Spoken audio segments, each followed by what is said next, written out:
AM 1280 Newstalk KIT. This is where you come to talk. This is where you come to listen to people talk that want your vote. You want your very own personal voters pamphlet? Then you tune in to Newstalk 1280 KIT as all of our candidates are coming by to have a conversation or phoning in for about a 15-minute chat so that you get a better sense of who they are heading into the primary in August.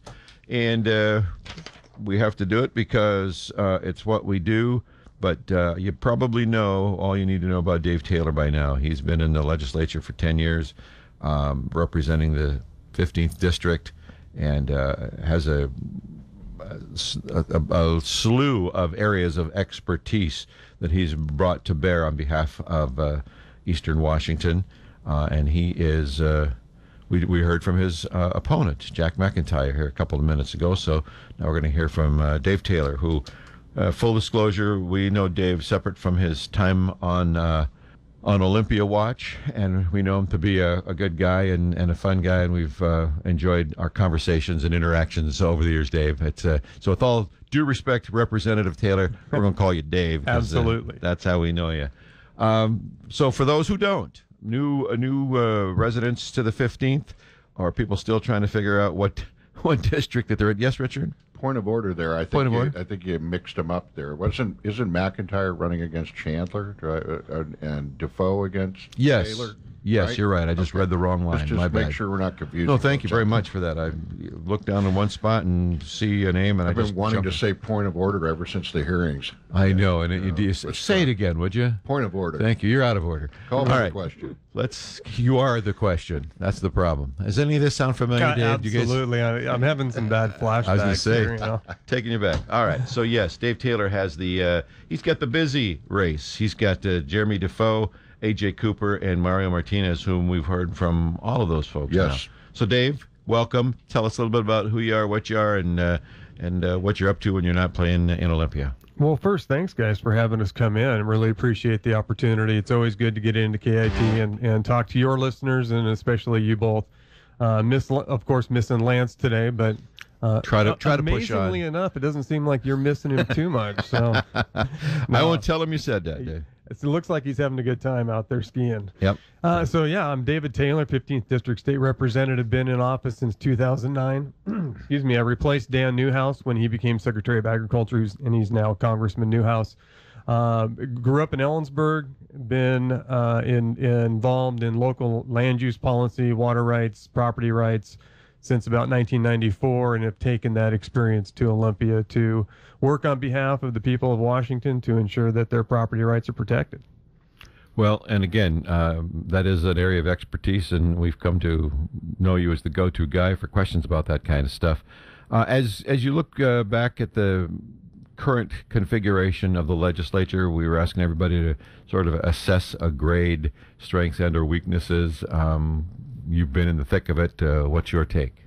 Well, I think you got to break we operate in bienniums, right? A 2-year biennium. We have to break this down as 2017 versus 2018 because in 2017 we had split control. The Senate was controlled by the Republicans, House by Democrats, and I think following 17, although it was a record-long session and a whole bunch of negotiation going on, I would characterize that as about a C. Yeah. Of course, you move into 2018, single-party control from the House, the Senate, all the way to the governor, and you suddenly are at an F. And I think that speaks just how important it is to get split control in the legislature for checks and balances to ensure that we do have both sides actually talking and negotiating the issues in good faith and ending up with a sometimes not as good as we had hoped, but at least a plan that works. This year we didn't see that. This year it was all negotiations were done between the majorities, and at the end of the day, you got to vote yes or no, and that was the end of the input. And in some cases, as Representative Chandler pointed out, not a whole lot of time to consider what it is that they've given you at the last minute to vote on either. It's amazing, and I tell this to folks all the time. When we'll get near the end of the session, you will get to the floor and we're going to be voting on the budget. Well, our copies are still warm as we're voting. I mean, we don't know what's in it, and I have one of the unique perspectives of it, I guess, or opportunities, because I sit on appropriations, so I'm familiar with what's in the budget, and we have a fairly good idea, but the ins and outs, the specifics, unless you're in the room negotiating, it's tough to know what's actually in that. And again, this year, Republicans weren't in the room. How does that best serve Washington State? It doesn't. Yeah. It doesn't serve Washington State at all. Well, we did accomplish McCleary, whether you think that's was an accomplishment or not. We at least have the Supreme Court off the back of the legislature for now. Do you see that as settled science, as they say, or no? Well, from a legal standard, yes. We've got the blessing from the Supreme Court. I was an advocate to tell the court thanks for their input, but we're going to do our own thing. Right. I was a minority voice in that.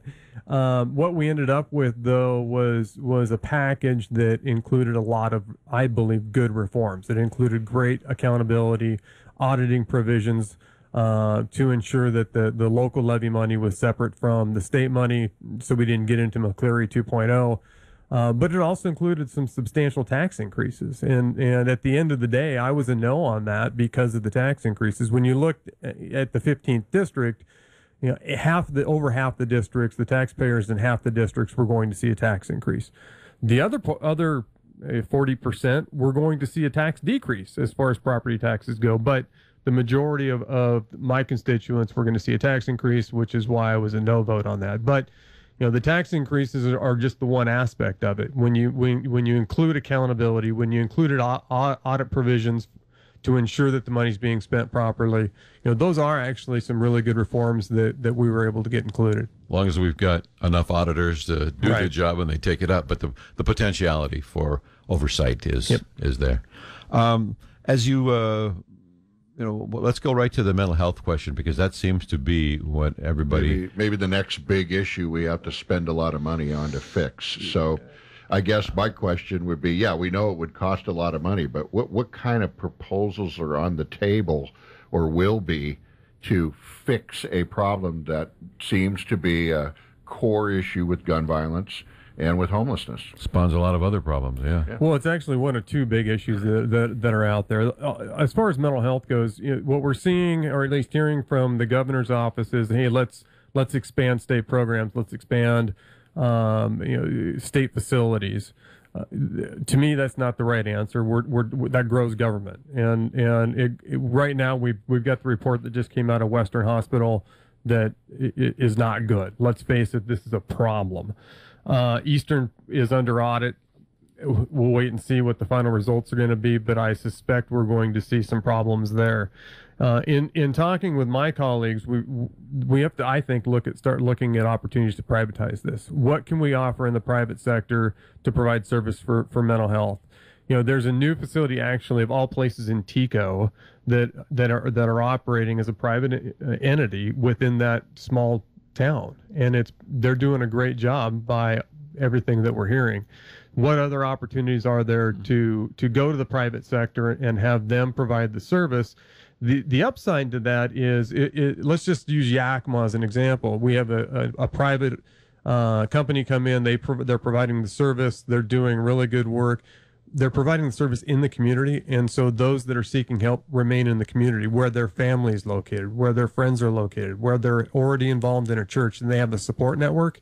Keeping them in the community and getting the help, I think we're going to get better results. Makes sense. Is there enough money coming into the state, which is already making more? I mean, I remember when our budget was like $34 billion or something, and it's what now, 49 or... whatever the revenue is. It's grown from, since my time in office, it's gone from about $29 billion to $45 billion, and we're projected to be right around $50 billion next biennium. That's in 10 years. It's never enough, Dave. It's never enough. We don't have, you've heard me say before, we don't have a revenue problem in this state. We have a spending problem. And when you look at the way that the budgets operate in Washington State, I say this to people at home, and they think I'm kidding. You'll see the headlines come December when the governor's budget comes out. We're facing $1 billion deficit, or when the budgets are finalized, we cut $3 billion. No, we didn't cut anything. We're not facing a deficit. We're just not spending as much as the left wants to spend. And in Olympia terms, that's a cut. Yeah. It's still more than we spent the previous biennium. In 2017, I introduced House Bill 1025, which actually formalized a proposal to go to prioritized budgeting. And what it did is it laid out in 9 areas a prioritized budgeting process and said you're going to fund education, you're going to fund collection of revenue, you're going to pay the debt first, then you're going to get into mental health, public health, public safety. And at the very bottom was the legislature, the executive branch, and kind of all the other functions The of wish government. list, right? Right. Yeah. And the key provision in that was you have to, legislature, you must spend all your money before you can pass a tax increase. And it was designed that way to get away from what the left likes to do, what the liberals in Olympia love to do. This tax increase is to fund kids. It's to fund mental health. It's to fund. We've got the money to do that if we actually go to prioritize spending. Right. Right now we have targeted tax increase rather than targeted spending to fix those problems. That's exactly right. Yeah. God, I hate being right about that kind of stuff. Speaking of spending money, we, with respect to health insurance and our exchange, our health insurance exchange, the friends over there at Health Plan Finder, because of the business I'm in, that issue hits home, right? I felt like we already had a workforce that was educated and experienced and ready to sell and help people find a plan that fit their needs. The state felt otherwise. That's why we have navigators. Do we need them? Isn't that one of those areas of unnecessary spending? Yeah, 100% it is. The healthcare exchange, which is the offshoot of Obamacare, is costing the taxpayers of Washington State more money than they ever projected. It is a bloated bureaucracy. I don't know how else to say it, and that certainly needs to be addressed. You look at the healthcare as a total, we're not actually addressing the needs of the community here. How about out-of-state providers? How about a la carte type insurance, whereas a 21-year-old, college graduate guy, I can pick and choose the type of insurance that I want, high deductibles. Maybe I don't want coverage for X, Y, and Z, so I don't pay for it. Why do we need prenatal coverage for 60-year-olds? Well, we don't. For some of us. Well, then there's Dave there, yeah, but sure. Exception to the rule. The point is there are options that are out there that we could implement and would ultimately save the taxpayers money. And that's what it all comes down to is why are we continuing to see 10% growth in the state budget? And yet when you talk to folks at home, their budgets aren't growing by 10% every 2 years. It's not happening. We need to operate Washington State like we operate our own personal budgets. Right. How do you feel about our state's involvement in the national scene?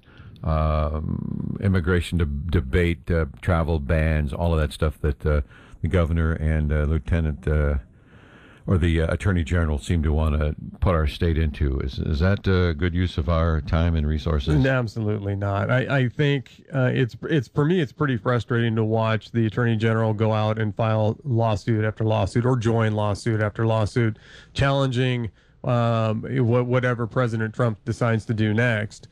Let's face it. I mean, all speculation out there is that Ferguson's running for governor in 2020. And I happen to view that what he's doing is a lead up to that run for governor. So arguably, yeah, he's not using taxpayer money or taxpayer resources for campaigning because he hasn't announced. But let's face it, that's what he's doing. Yeah, technically we are campaigning on the state dime. Yeah. Interesting. What if there's a retroactive way to look? No, we can't. Dave Taylor, going back to Ole, if you do, what are the couple of 2-3 things or whatever that you'd like to see most accomplished? What do you want to Well, my to focus push? is going to continue to be on the budget. It's going to be looking for opportunities to cut spending, to reduce taxes, to reduce government interference in people's lives. We're working right now with a number of organizations on legislation to get into streamlined permitting. We continue. This is my bread and butter, and we continue to see where government regulation is stifling economic development. And if we want Washington to prosper, if we want to get to the position where we can actually reduce all taxes, not just property tax, but reduce B&O tax, reduce fees. We have to expand business. And right now, when you look at the economics of Washington State, we're seeing growth. It's all happening in the Puget Sound. And every time we move forward with a piece of legislation that will increase economic development in rural areas of Washington, the governor vetoes it, or he guts the bill through veto. And that is very, very frustrating. When you work, we had a bill that came through, Senate Bill 5790, that I think out of both sides, House and the Senate, I think it had 6 no votes, and the governor vetoed the opportunity to expand economic development in rural distressed communities. We have communities all over eastern Washington, western Washington that are rural, and they're economically distressed. And when we do things and put policies in place to streamline the process to encourage economic development, to have job creation, the governor vetoes it. What I hear from folks at home and all around Washington State is we're tired of that. Our best commodity that we're exporting is our kids. Our kids can't stay and work in the communities they grow up in. It's difficult for them to raise their own families in those communities. They have to move away in order to make a living. I want to change that. I want to strengthen our rural communities, and I'm going to continue to work to do that. Dave Taylor, if I don't know that wasn't a good example of the pitch, but you're in the elevator with Dave and Richard, and we've got you for 4 floors. What do you want us to know in order to cast our vote for you? The call to the voters out there who are facing 3 other candidates. What do you want to say? Well, what I would tell voters, and I have been telling voters, is I'm all about less government, lower taxes, and more freedom. I want to, and that's not just a cliche. That's not a catchy campaign slogan. That's literally the filter by which I look at every piece of legislation that comes through Olympia. I want to reduce government spending. I want to reduce government interference in people's lives while protecting people's property rights and water rights. Water is the lifeblood of Eastern Washington, and my work and experience in water rights is certainly going to continue to protect people's ability to raise crops and raise families in rural Washington. Incumbent Dave Taylor seeking another term. The primary vote in August will winnow this down from 4 to 2. Yep. If you're in the hunt, and we look forward to having you back talking some more in greater detail. But thank you so much for the time now. And I just want to say thanks for your service to all of Eastern Washington for these past 10 years. You've been easy to deal with, informative, always a straight shooter, and we really appreciate what you brought to our communities. So well, thanks. Thank you, Dave. I appreciate that.